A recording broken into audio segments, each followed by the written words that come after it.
This one working? There you go. Please sit down. One of the things I want to put to rest, everybody looks at me and says, have you ever been on a farm? And I remind them that what nobody knows. I come from the state of Delaware. I represented Delaware for 36 years in the United States Senate before I became vice president. Single largest industry in Delaware and the Delmarva, Delaware, Maryland, Virginia peninsula, that peninsula that goes down, is agriculture.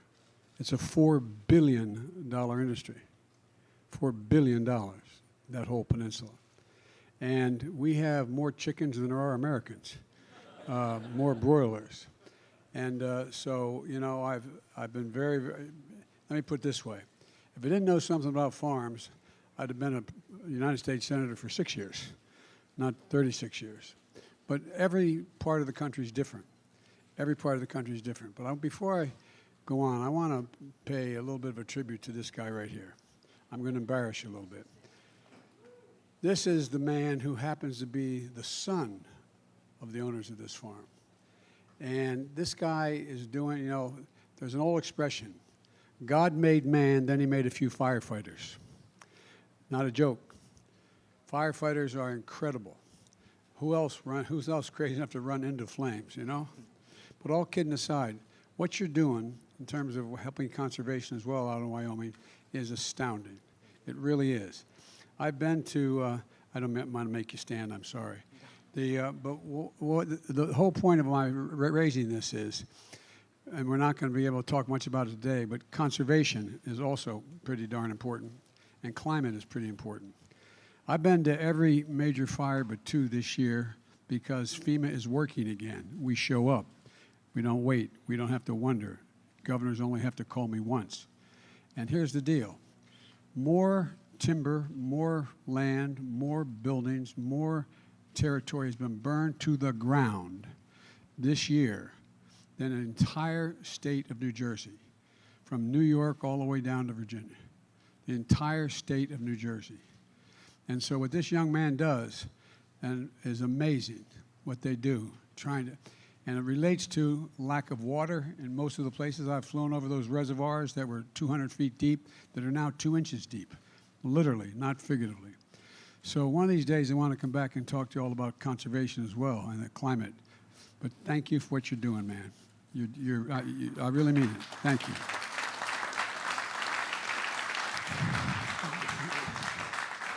Folks, I know it's hot in here, so I'm not going to talk more than an hour and a half. Look, I want to make a few, I think, are fairly important points. First of all, I want to thank Jeff for that introduction and you, Gina, for your hospitality you've extended today. I joined Congressman Robin Kelly here, the real champion for working families and farmers who represents this area, and I just do what she says. She sends a note to the White House, and I get it done. No, but she's a key player in infrastructure, getting high-speed internet, clean water to every person across this district. And I know we wanted to be here also was Dick Durbin and Tammy Duckworth, but they were going to come, but there's a vote today in the United States Senate and they're unable to be here. They're two of the most genuine, reliable people I've ever worked with, and I've been doing this for a few days. And I want to thank Tom Vilsack. Tom and I became friends when Tom was governor in Iowa. We traveled the state. Tom has forgotten more about farming than most people will ever learn. I'm sure this room knows as much, but the idea, Tom talks about how critically important that agriculture is to the United States in every single solitary way. But the real reason I'm here is to thank American farmers. Thank farmers. You feed America. You got us through a pandemic. And you're literally the backbone of our country. It's not hyperbole. But you also feed the world. And we're seeing with Putin's war in Ukraine, you're like the backbone of freedom. You know, I was at a factory not long ago, 8 days ago, down in Alabama. And they make Javelin missiles to help the Ukrainians stave off the Russians, beat them back in their aggression. And I pointed out that the proof point that America is the arsenal of democracy, that's what they are. We always have been. We've been the arsenal of democracy. I stand here today to thank American farmers who are the breadbasket of democracy. You really are. You know, we talk about, you know, every investment banker could leave their job. If every farmer left, we'd all starve to death. You know, let's talk about what's important. All these jobs are important. But I just think about it. Right now, America's fighting on two fronts. At home, it's inflation and rising prices. Abroad, it's helping Ukrainians defend their democracy and feeding those who are left hungry around the world because Russian atrocities exist. And Jeff and the American farmers understand Putin's war has cut off critical sources of food. Ukraine was the world's largest producer of wheat and corn and cooking oil, but wheat the largest. For example, Ukraine says they have 20 million tons of grain in their silos right now. 20 million tons. And guess what? If those tons don't get to market, an awful lot of people in Africa are going to starve to death because they are the sole supplier of a number of African countries. Somalia, I won't go through them all.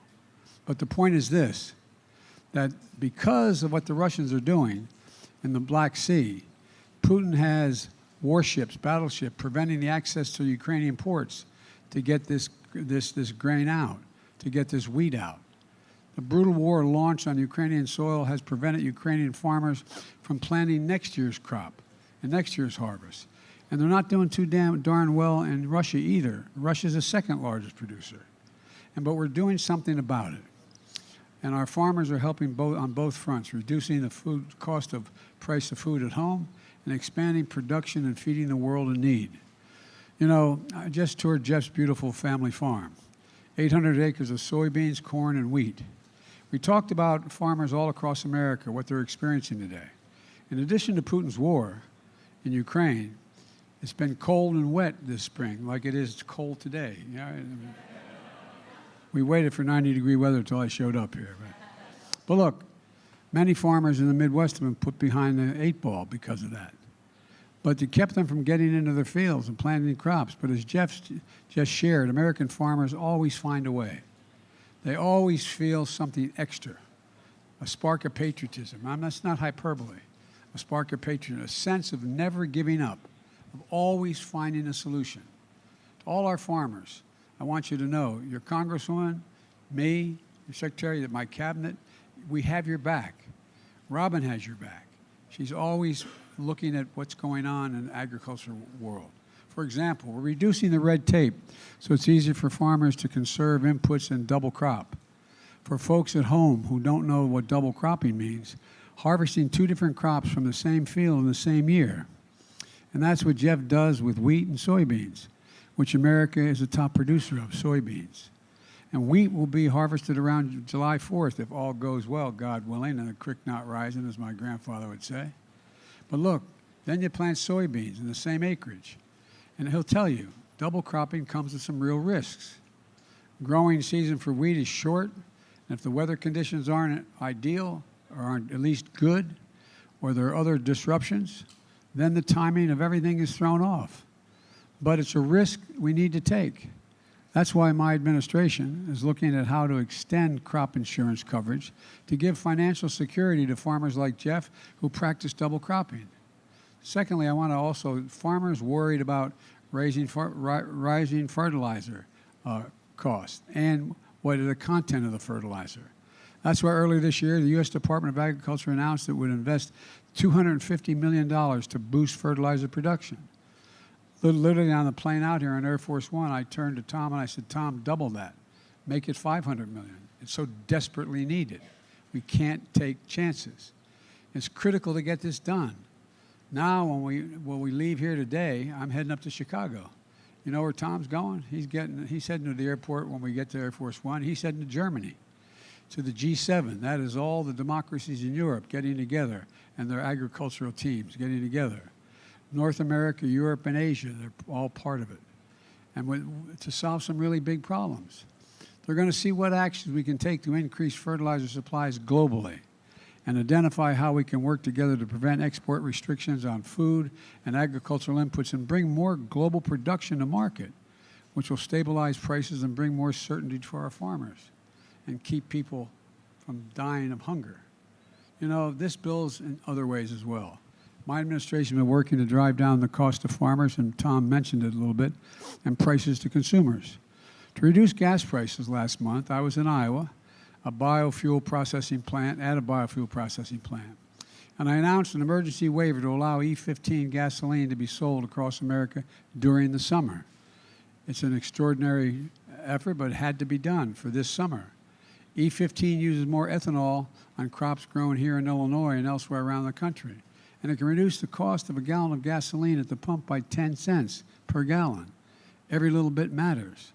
I know it's a big deal, and Robin is a big supporter of this, and she's pushing it in the House as well. Only 4 big companies, by the way, control more than half the markets for beef, pork, and poultry.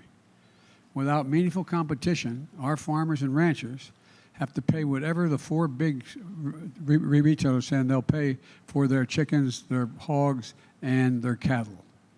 These big companies can use their position as middlemen to overcharge grocery stores and ultimately families. Just consider this.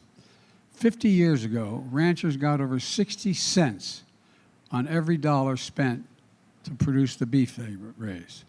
Today, they get 39 cents. 50 years ago, hog farmers got 40 to 60 cents for each dollar the family spent raising that hog. Today, it's about 19 cents. And as the big companies made massive profits, the prices you see at the grocery stores have gone up, and the prices farmers receive has gone down. This reflects a market distorted by the lack of competition. So last year I signed, one of the first executive orders I signed was that the competition, to make competition more available and level the playing field.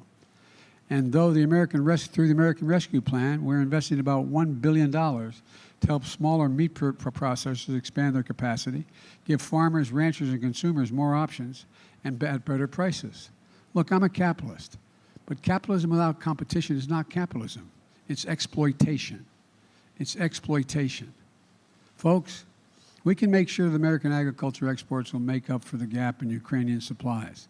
In fact, during my first year in office, American agriculture exports shattered all previous records. $177 billion last year alone. I remind people, my predecessor did not come close. By traveling in our, we have to keep investing in our farmers to reduce the cost, to reduce prices to consumers, and have the most productive, most efficient farmers in the world here in the United States. We've always combined generations of know-how with cutting-edge technology to feed us and the world. And I'm going to keep fighting for family farmers like Jeff so we can do what they do best. I hope Congress is going to join me. I know Robin's going to fight like hell to have it happen, and working hard to invest in farmers like Jeff and feed America and the world. That's what we have to do. Let me close with this. Look at the family farms like this one as a reminder of the bounty, beauty, and generosity of this nation. I know this, and you're tired of hearing me say this for the last 2 years. It's never, ever, I was in the Tibetan Plateau with Xi Jinping. I traveled with him and spent more time with him than any other world leader has in China. And he said, he was talking about why America's a diminishing power. And I said, Mr. President, it's never been a good bet to bet against the American people. No one's ever won betting against the American people. And I said, and by the way, you asked, he went on and said, can you define America for me? Just me and a translator and him and a translator, simultaneous translation. By the way, I turned all my notes over to the State Department. It matters. But, what happened was, he said, can you define America for me?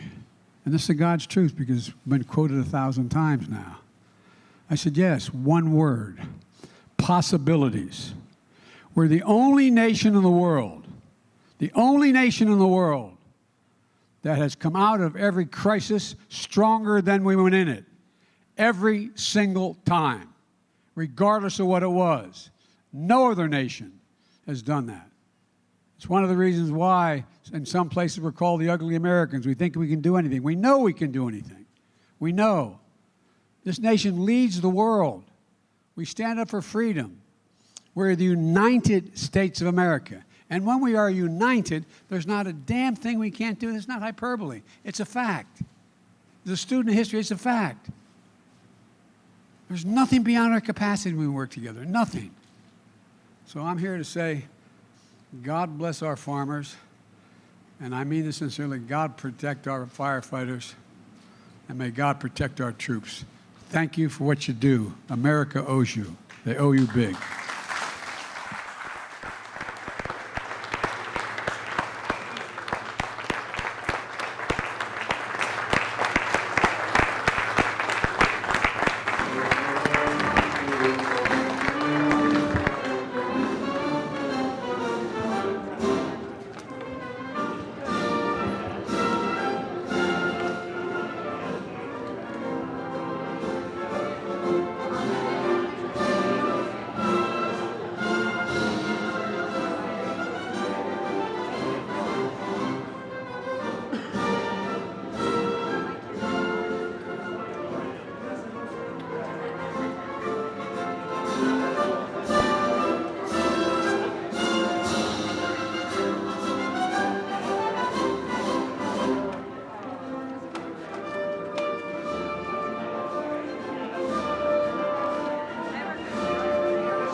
take one quick selfie? Thank you, Mr. President. Have a great day.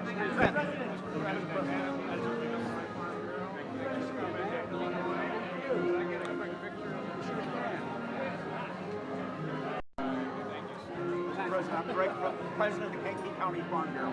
How are you? I'm doing Farm good. Bureau member. Yeah, that's right. We really appreciate you being here. Thank you very much. President of the Illinois Farm Bureau. Pleasure to meet you. Oh, wait a minute, I just met two presidents. He's the county president. He's the Oh, state. Oh. I'm just from there. I don't know about that. So thank you very much. Appreciate it. Keep up the good work. Thank you what you do. Enjoy working with the secretary. It's good. By the way, appreciate it. Thank you so much. Chad Miller, thank you for your support. We appreciate it. Yes, thank you. President, nice to meet you. Scott. Scott. President, what do you make of the new places out there? I did. Okay, awesome. Thank you.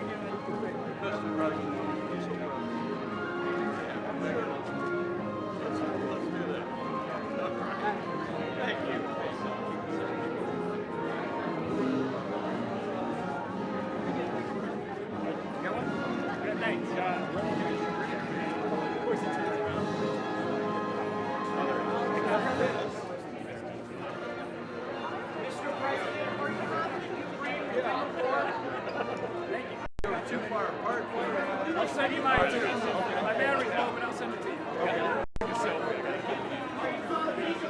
Okay. Well, he wasn't looking at the camera. I got